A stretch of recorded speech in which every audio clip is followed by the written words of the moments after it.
talking about occupational therapy as a whole and also within the National Disability Insurance Scheme here in Australia. Before we start, these are some of our sponsors. We'll talk more about them later because they're wonderful and they're supporting us. But also, please, whatever you do, if you like what we're doing, subscribe, because we really need you to subscribe to YouTube, Instagram, follow us on Facebook. We seem to have lots of Facebook followers, but if you can follow us on YouTube, that'd be great. We need you to do what we're doing and to get the word out. So please don't forget to subscribe and also hit the bell so you know whenever we are on live.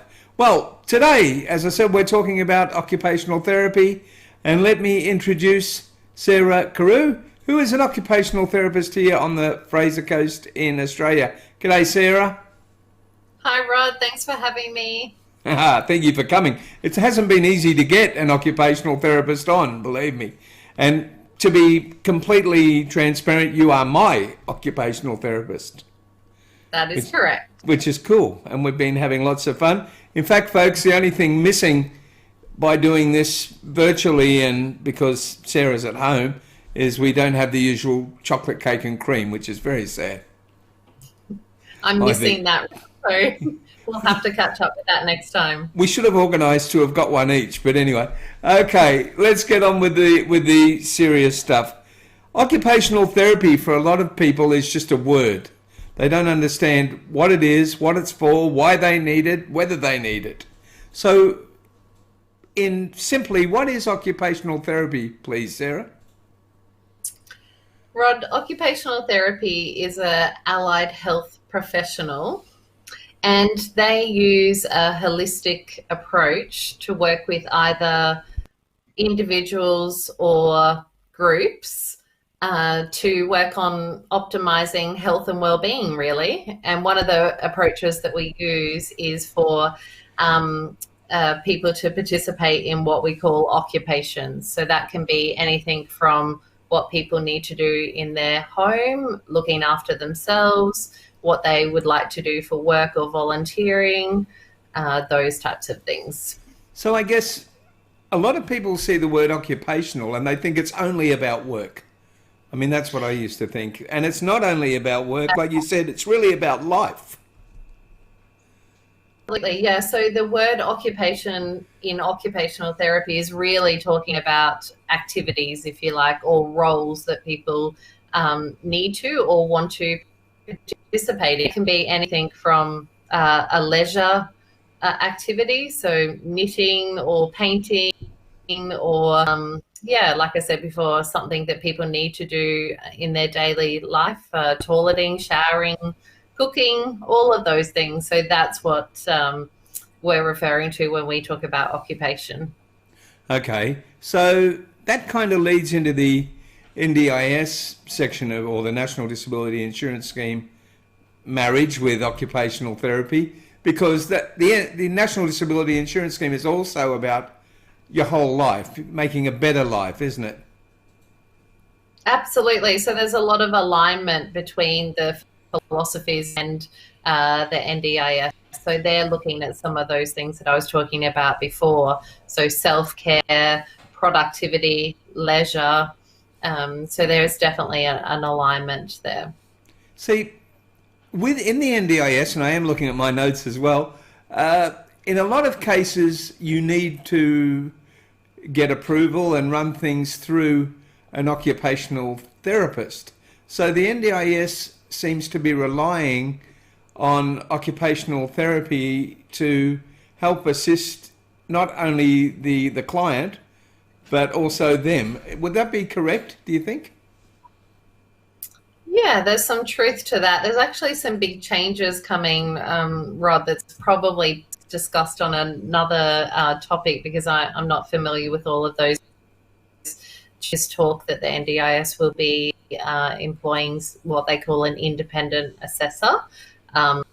So like I said before, probably best for another topic, but certainly one of my roles as an occupational therapist is I receive a lot of referrals from support coordinators to complete what we call a functional occupational therapy assessment. So all of those things that I was talking about before, it's my role to assess a person and recommendations about what their needs might be on the NDIS and how they might be able to reach their NDIS goals. See, there seems to be a lot of sweeping changes being mooted in the NDIS, and I really hope, from a participant's point of view, that it doesn't narrow our choices. Because one of the great things about the NDIS is having a choice, and because you're local, somebody from Simple Solutions actually recommended my support coordinator, who recommended you, and you all work together, and it makes for a very, very conducive arrangement when you all know each other and you can all work together. So you don't really want to break that sort of system up and have all of a sudden be arbitrarily given somebody. That would ruin some of the spirit of the NDIS, I think. I understand your concerns. I think a lot of people share those too, Rod. But that's been one of the things that I've enjoyed. I'm new to the Fraser Coast. I've lived here for nearly a year. And that community spirit that you're talking about before is something I'm really enjoying being a part of. So working with lots of individuals and groups and support coordinators and all of the community programs that we have on the Fraser Coast is something that I'm really enjoying. It's a great little community, and there are a lot of those communities around the nation and indeed around the world.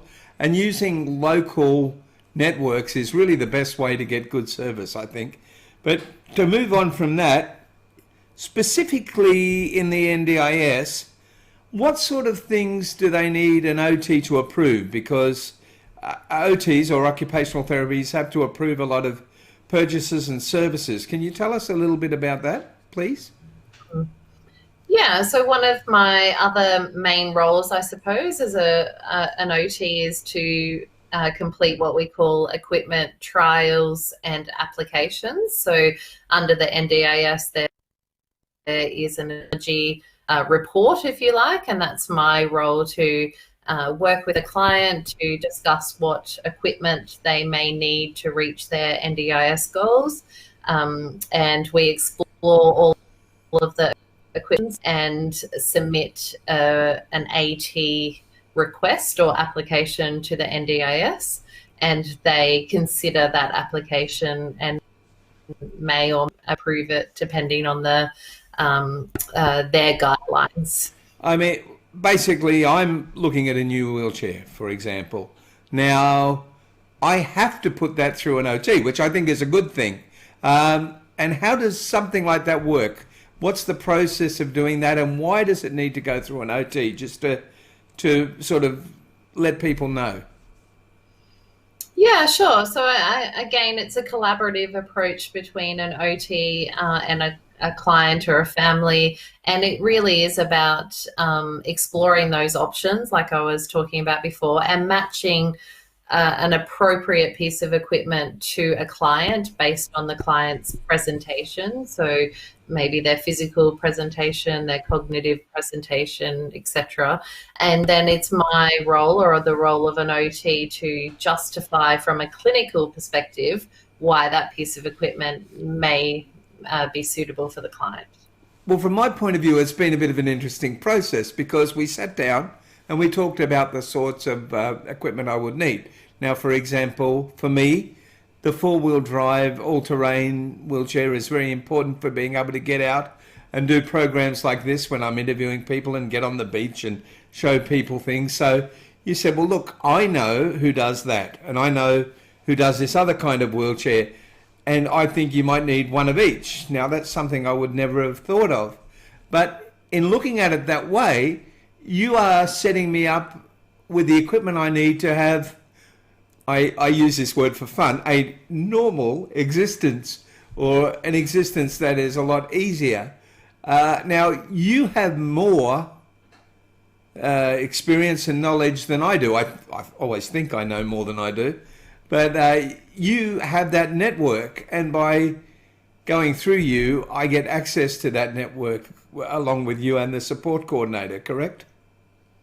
That's right. And it really is. I mean, I've enjoyed working with you. We work closely together and we share our ideas. It's all the coke.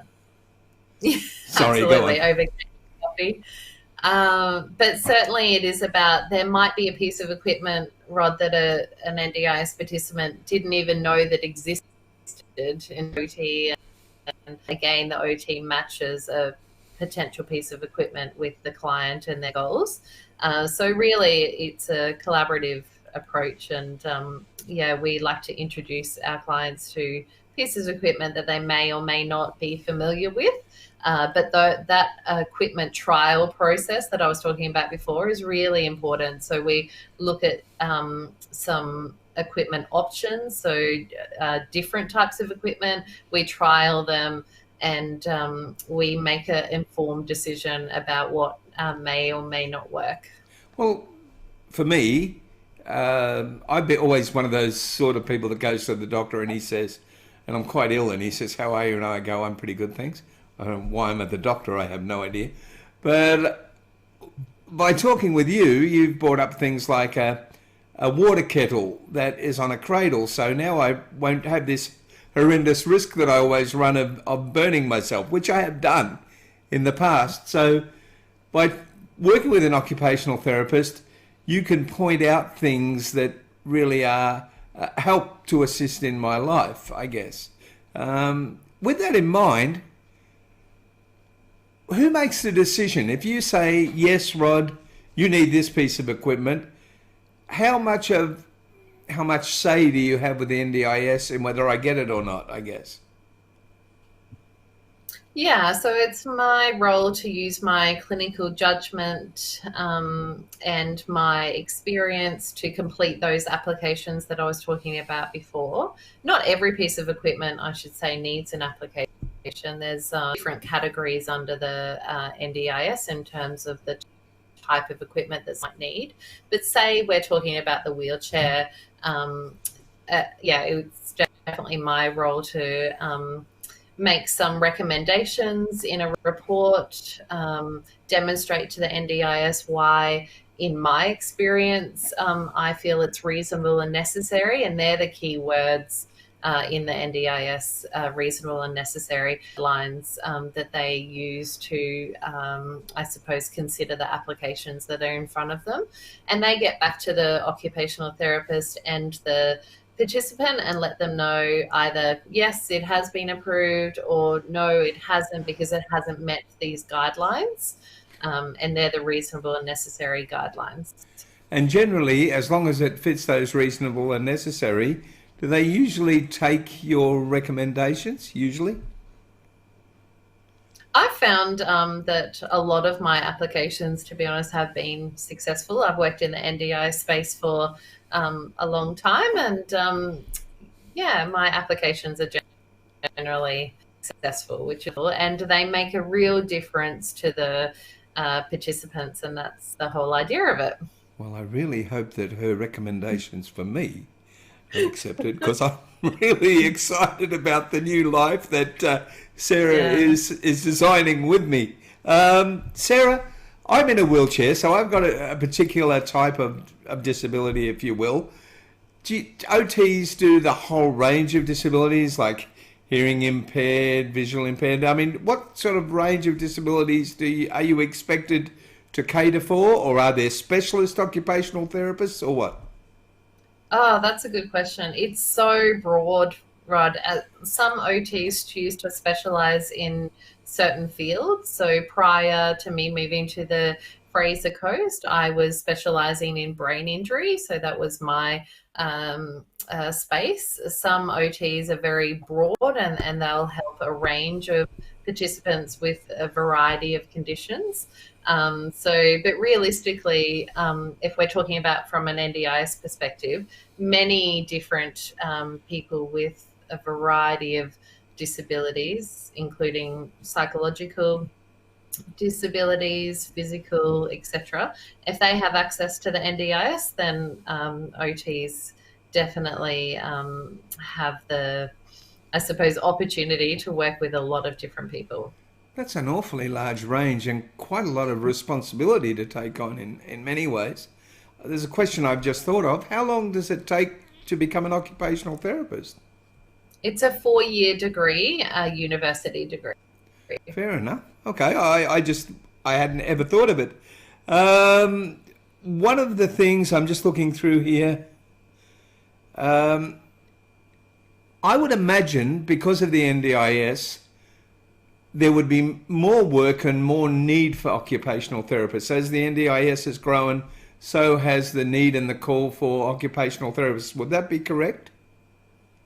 That's definitely my experience, for sure. And moving to the Fraser Coast, there's a lot of long waiting lists here that I wasn't aware of when I first moved into this area. So that's unfortunate, to be honest, that there's a lot of people on the Fraser Coast that are waiting a really long time to see an OT. But it also brings up a concern for me because with this influx of new OTs, some of them wouldn't have a lot of experience. Some of them maybe, this is a terrible thing to say, but some of them might be, how will I put this politically correctly?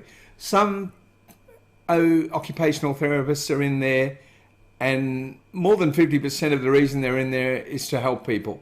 Some are in there because it's just a financial decision to do that for an occupation, if you like. How do you know? What can you do to know that you're getting a good occupational therapist? Have you got any guidelines or ideas for that other than call you? Thanks, Rod. Yeah, that's a really good question. I suppose you could be asking the OT what level of experience they have. Going back to your previous question, which was a great question about do OTs specialize in certain areas, you could be certainly asking that. So I'm a participant with this type of presentation. Are you familiar with that? Have you had experience in this space? That could be a question to ask as well.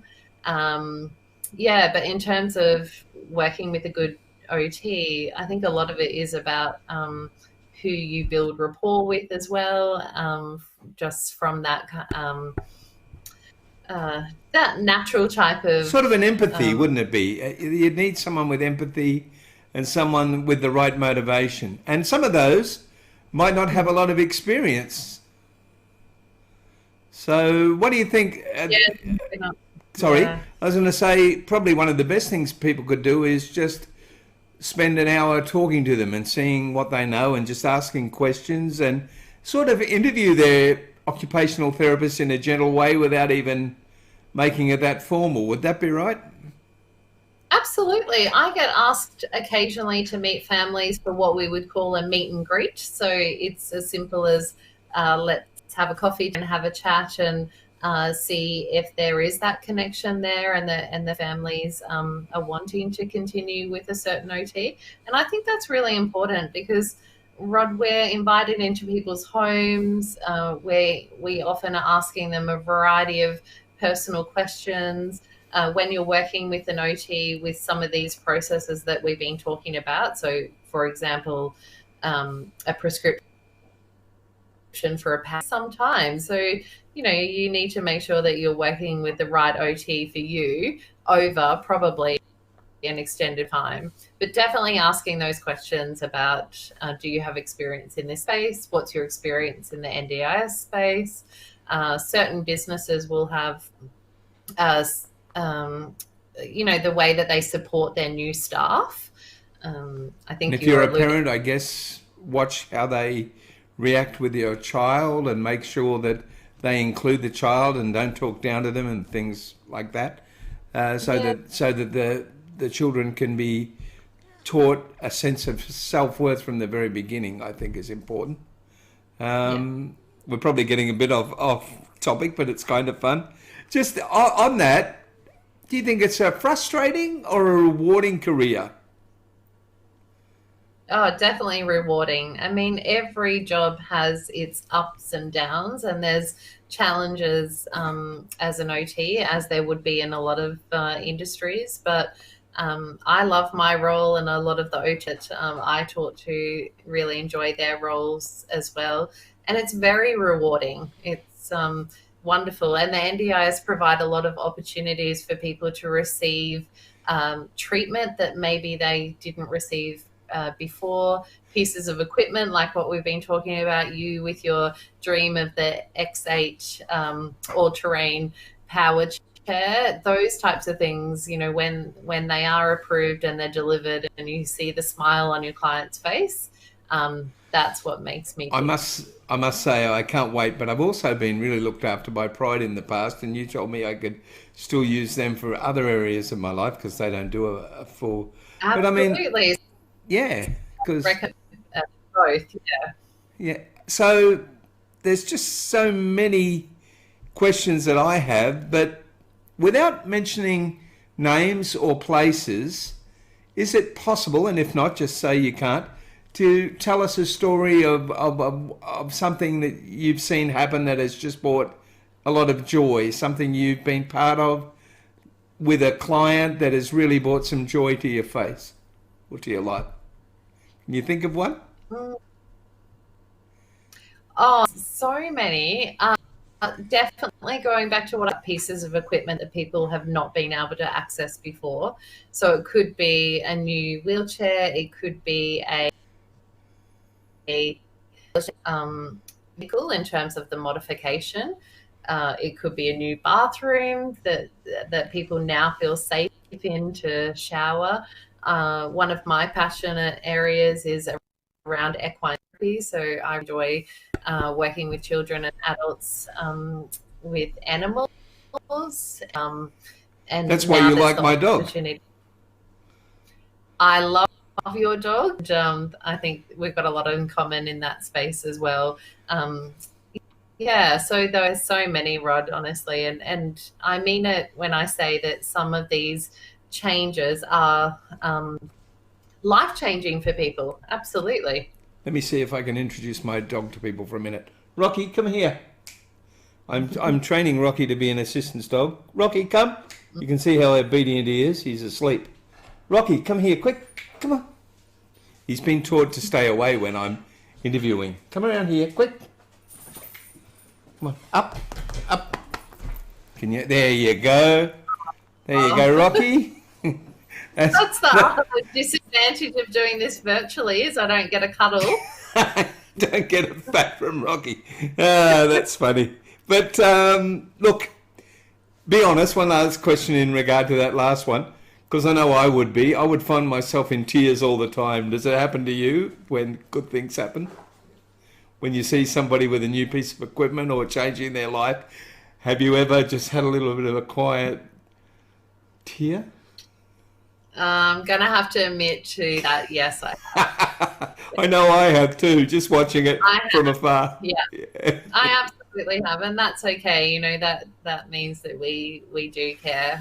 Yeah, I've had a few little tears. Most of them happy tears. So that's the best thing. Now, just one other question before we finish. I don't want to concentrate on COVID-19 because this will be around for a while. This interview, and perhaps and hopefully when people are watching it, the COVID situation will have passed. But for right now, it's difficult in some ways because you can't do everything face to face. So there's a lot of Zooming and a lot of virtual meetings, but some things just have to be face to face, don't they? So how are you balancing that?